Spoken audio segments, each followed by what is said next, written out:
রহমতুল্লাহ বারাকাতু।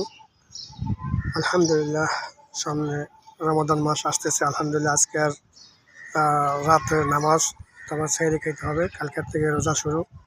তাই আমি সিদ্ধান্ত নিয়েছি রমজান মাসে আমি আর এই সোশ্যাল মিডিয়া কোনো কাজ করব না, কোনো ভিডিও বা কোনো কিছু পোস্ট করব না। কারণ রমজান মাস হলে গিয়ে বহুত ফজিলাতের মাস, গুনাহ মাফের মাস।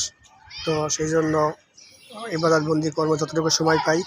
আর রোজা এমন একটা জিনিস, যে রোজার ফজিলত স্বয়ং আল্লাহ তাআলা বান্দার হাতে সরাসরি নিজে দেবেন। সেই রোজা রাখতে হলে অনেক কিছু করণীয় আছে। রোজা রাখতে হলে শুধু উপোস থাকলে রোজা হয় না। রোজা রাখতে হলে আপনার চোখের হেফাজত করতে হবে, নজর, কান, নখ সমস্ত অঙ্গ প্রত্যঙ্গে রোজা রাখতে হবে। তো সেই জন্য আমি সিদ্ধান্ত নিয়েছি যে এই আর 1 মাস অন্তত পক্ষে ফেসবুকে আসবো না। যদি আল্লাহ তাআলা বাঁচিয়ে রাখে, ঈদের পরে অথবা ঈদের দিনকার আপনাদের সাথে এই ফেসবুক প্ল্যাটফর্মে দেখা হবে। সেজন্য দোয়া করবেন সবাই আমার জন্য।